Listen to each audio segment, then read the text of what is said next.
Saludos nuevamente y bienvenidos a este episodio número 4 de Sumando Positivos. Te saluda Maricel Salazar y Esther Quintero.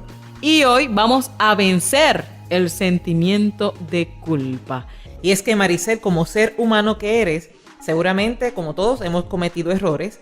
Y en algún momento, a ti que me escuchas, has fallado o has realizado una acción de la que te has arrepentido. Lo que usualmente es conocido como ese sentimiento de culpa es un sentimiento que experimenta quien tiene conciencia de que cometió un error. Lo que llaman muchas personas sentimiento de culpa tiene sus beneficios, pero también tiene sus daños. Y en ocasiones es autoimpuesta y en otras pues no las asignan, pero la aceptamos.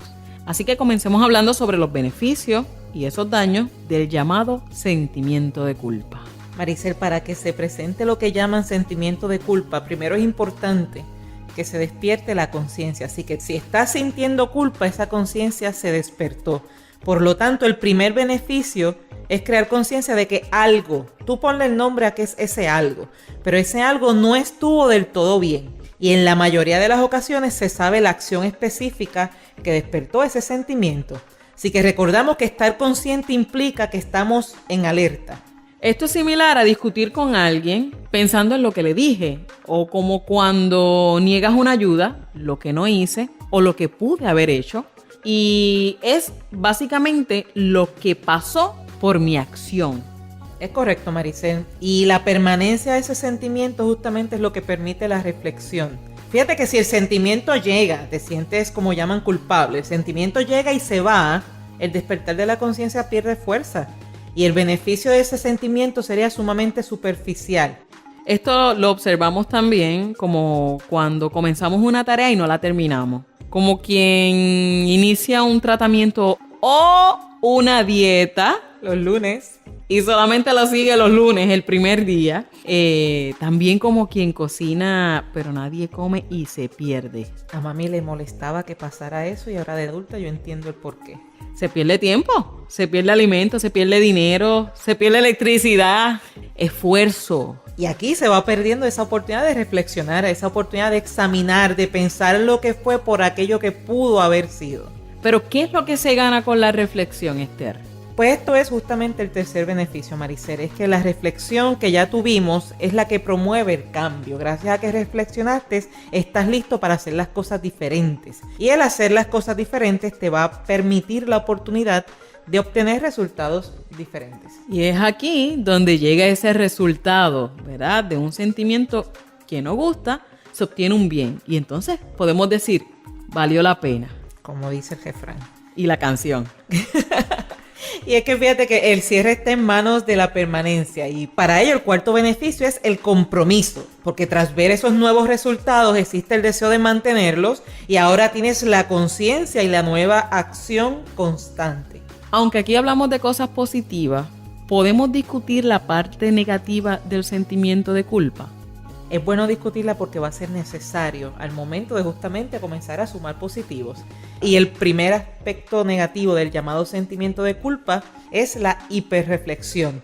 ¿Qué es eso, Maricel? Es pensar demasiado y de forma no productiva. Cuando te quedas pensando y ese pensamiento no te está dando ningún resultado. Y en secuencia tenemos el autorreclamo, ese reclamo constante que tampoco te está dando resultados. O sea que no tan solo estás pensando demasiado sobre un tema, sino que te estás reclamando y aún no tienes ningún resultado sobre esa acción. De igual manera, tenemos esa conciencia con filtro negativo. Y es cuando estamos alerta solamente a aquello que no has hecho bien, aquello que no te gusta. Estás bien alerta a los desaciertos, estás bien alerta a los errores. O sea que pase lo que pase, tú tienes un filtro que solamente permite que llegue a tu mente aquello que no hiciste bien o aquello que no hiciste de la manera en la que lo estabas esperando. Y por último, la inercia. No saber qué hacer o por el contrario, decidir no hacer o hacer con temor. Así que cuando experimentamos culpa, pensamos demasiado, nos reclamamos. Tenemos el filtro negativo donde solamente nos damos cuenta de nuestros errores Y por último, la inercia, o no sabemos qué hacer o actuamos con temor. También está, y lo mencionamos anteriormente, la culpa autoimpuesta, pero también está la culpa asignada y que aceptamos.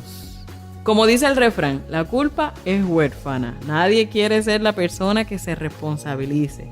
Existen personas que se culpan constantemente, como también existen personas que aceptan culpas que otro le adjudica. Y a diferencia de que otro adjudique, vamos a comenzar con esa culpa que es autoimpuesta.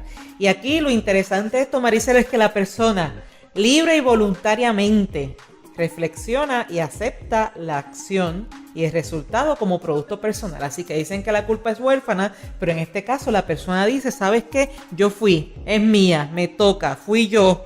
Y la llamada culpa puede ser real o puede ser imaginaria, pero para eso es bien importante que la persona sea objetiva. Y la objetividad es una de las cosas que se afecta cuando estamos hablando de culpa. Así que debe ser objetiva, debe ser racional, pensando y sobre todo realista. Trabaje con hechos por encima de los sentimientos y sobre todo realista. ¿Usted quiere trabajar con el sentimiento de culpa? Trabaje con hechos por encima de los sentimientos. Vaya a la raíz de la situación y vamos a reconocer cuál es el verdadero impacto. Y usted puede comenzar preguntando directamente a quién, según su impresión, usted ha afectado. Pero en ocasiones las personas aceptan culpas que no le corresponden.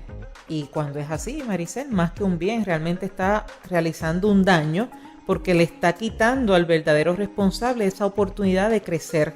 Y los beneficios que nosotros mencionamos en un principio también se los está quitando. Ok, Esther, quiere decir que si yo me adjudico una responsabilidad que tú hiciste, no te voy a dar esa oportunidad de aprendizaje. Y no tengo por qué reflexionar sobre algo que yo no he hecho. Ahora, lo que sí puedes reflexionar es cuál es la necesidad de adjudicarte esa llamada culpa. Los eventos se repiten solo cuando se gana. ¿Y qué ganas adjudicándote culpas? La ganancia tiene 1000 disfraces, Maricel. Mira, puedes ganar, por ejemplo, tranquilidad. ¿Puedes evitar también ese malestar? Puedes de repente ser admirado porque estás adjudicándote culpas que no son tuyas. Terminar un tema. Puede ser una forma de llamar la atención. O en fin, describe o utiliza el adjetivo que más entienda. Lo que tenemos que preguntarnos es ¿culpable o responsable? Y cómo manejar cuando en lugar de decir fui yo, hay personas diciendo fuiste tú. Y como bien dice el refrán que mencioné, la culpa es huérfana. Y según hay quien gana adjudicándose responsabilidades que no le corresponden, existe quien va por la vida y irá repartiendo culpa, señalando acciones de otro. Eso es muy cierto, es muy común.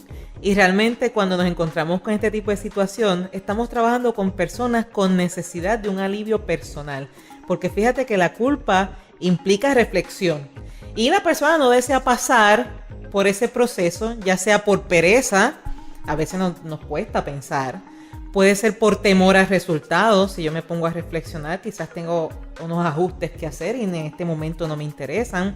Porque implica un cambio que quizás no deseo hacerlo. De igual forma existe quien asigna culpas para despertar en otros sentimientos erróneos y dar paso, mira, un poquito a la manipulación, que es esa forma de obtener de ti aquello que yo deseo y por alguna razón todavía no lo he conseguido. Y hemos estado usando la palabra culpa como una forma de mantenernos centradas en el tema, por ser esa palabra la que popularmente se expresa. Sin embargo, la palabra que promovemos para manejar la llamada culpa de forma satisfactoria es la palabra responsabilidad, que viene del inglés responsibility. Y si lo dividimos es responsability. Y las palabras tienen poder y es mejor identificar la responsabilidad porque esta es esa oportunidad de responder versus la culpa, que no hay un espacio para tomar acción. Y en esos casos, cuando te sientas culpable o cuando te asignen culpas, cuando estés repartiendo y gran parte del paquete te tocó a ti, la gran pregunta es, ¿soy responsable de la acción y de sus resultados? Si eres responsable, responde. Si no lo eres, ese bloque no tiene tu nombre. Deja que el verdadero dueño se encargue porque el verdadero dueño también necesita aprender. Definitivamente. ¿Y qué te parece si haces una lista de aquellas cosas por las que te sientes culpable? Ante cada una, responde, ¿realmente soy responsable? Si la respuesta es sí, haz un plan de acción. Determina, establece cómo vas a responder. Si la respuesta es no, libérate de ese sentimiento que no te pertenece y emplea ese tiempo, pensamiento y energía en aquello que sí te lleva a un resultado positivo. Así, vences la llamada culpa, obteniendo de ella el beneficio que implica y sobre todo siempre recuerda escribir más allá de simplemente hacerlo en tu mente. Y ya cuando estás escribiendo esa lista, aprovecha y envíanos un correo electrónico a Sumando Positivos para recomendaciones, sugerencias o síguenos en Facebook. Danos like. También en YouTube. Recuerda que puedes suscribirte a nuestro canal en SoundCloud y también puedes suscribirte en iTunes o síguenos en Twitter. Sumando Positivos. Esther, como siempre, danos un adelanto de lo que tendremos para el próximo tema. El próximo episodio se titula Expandiendo tus límites, que vamos a estar trabajando ahí, Maricel. Pues vamos a hablar sobre la capacidad que tienes y cómo puedes expandir esas destrezas y habilidades para que puedas sumar más positivos a tu vida. Porque recuerda que una mente positiva Da resultados positivos.